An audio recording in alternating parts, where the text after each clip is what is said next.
Mastering the Art of Follow-up. This is the last lecture of our course, Lead Generation on a Budget, Get New Customers Without Big Ad Spend.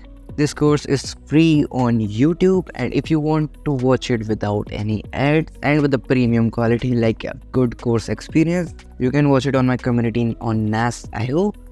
And let's start this last lecture of this course, and do not forget to check out other courses and other videos on my YouTube channel. Why follow-up matters more than you think. Following up with leads is not just a courtesy. It's a crucial part of converting leads into loyal customers. Studies show that most leads require multiple follow-ups before they convert. A single interaction rarely seals the deal. So if you just think that, okay, I'm going to tell this person, buy my product, and if he says no, and I'm not gonna try again, so that's not how sales goes. You need to ask that person again and again, and that's follow-up. 80% of sales require 5 follow-ups after initial contact. Yet most people stop after 1 or 2 attempts. So if you want sales, you need to keep doing follow-ups. Follow-ups also help you build trust and keeps you on top of their mind.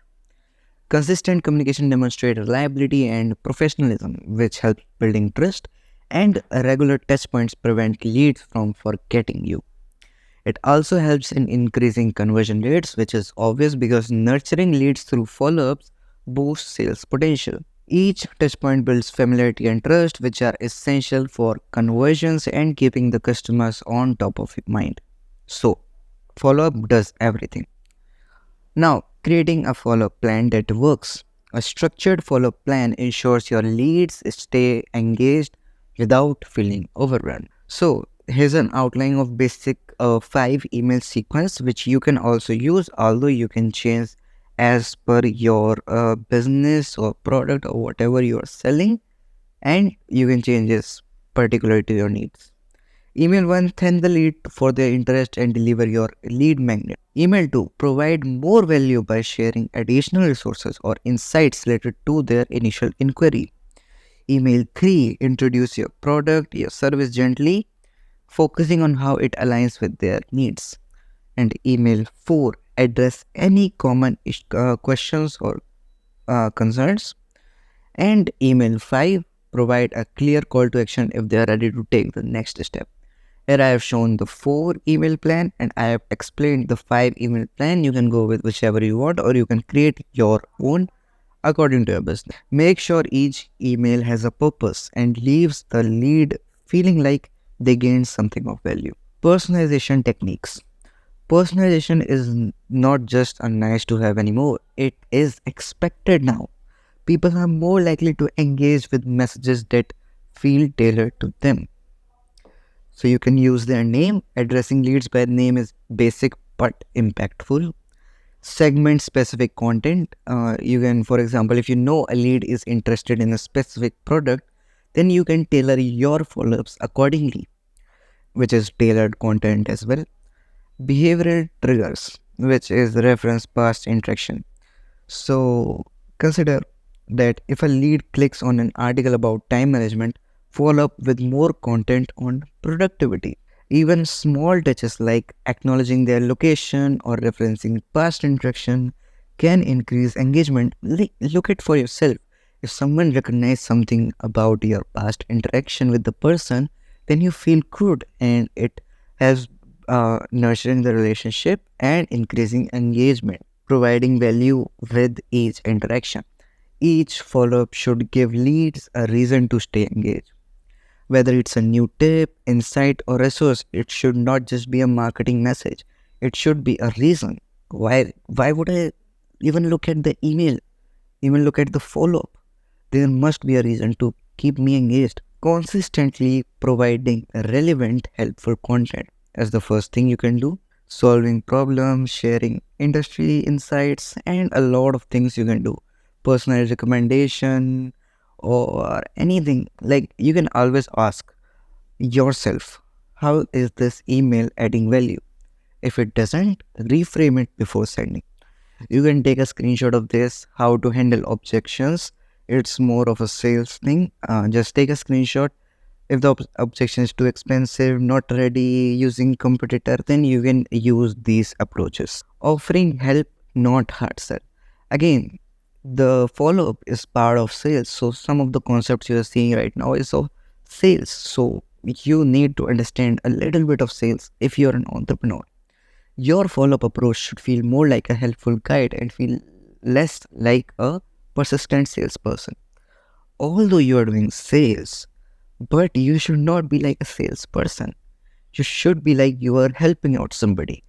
My personal experience when I started out as a salesperson or selling high ticket digital products, I was talking to people, making them my friends, and providing them an advice to buy that product, not just selling them, not just telling them to buy.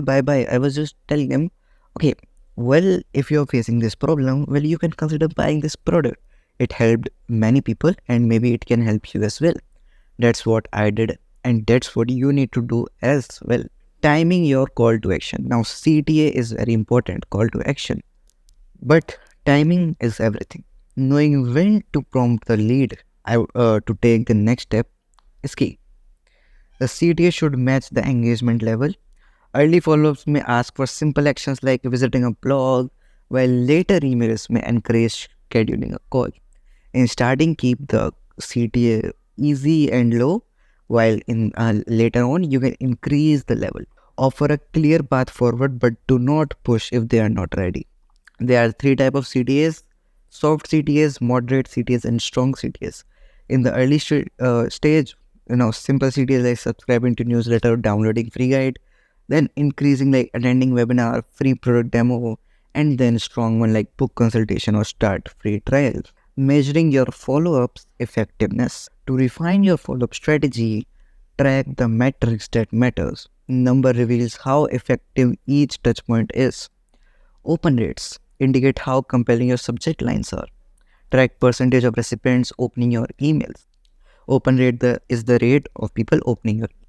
Click-through rate shows whether your content and CTAs are relevant. Measure the engagement of your links and content which you are sending over the follow-ups. And conversion rates. And there is another follow-up measuring tactic, which is measuring unsubscribe rate. How many people are unsubscribing your email list? Set a baseline for each metric, then aim to improve over time by testing and tweaking. So let's recap the essentials of an effective follow-up strategy. Consistency is key. Develop and stick to a follow-up schedule. Personalize and add value. Be patient and persistent. Analyze and adjust. It's about sales and less of marketing, more of sales. Do follow-ups. Do not say that, okay, I do not need to follow-ups. If the person wants to buy, he'll buy in the first time. No. You need to do follow-ups. People change their mind. People are not in the same mood every time. So people change their mind. So follow-up is important. Whether you are creating a simple 3 email sequence or a more complex 5-step journey, start small and build as you go. This was the last lecture of this course on lead generation on a budget. Get new customers without big ad spend. We haven't seen anything about huge ad spends throughout the course and getting high quality leads. If you like this course, consider telling me on this about LinkedIn, YouTube, and letting me know that you like this course. Asking me if you have any query and checking out other courses and videos. I hope you like my efforts and I would like to see you in another video or course. Till then, keep thriving.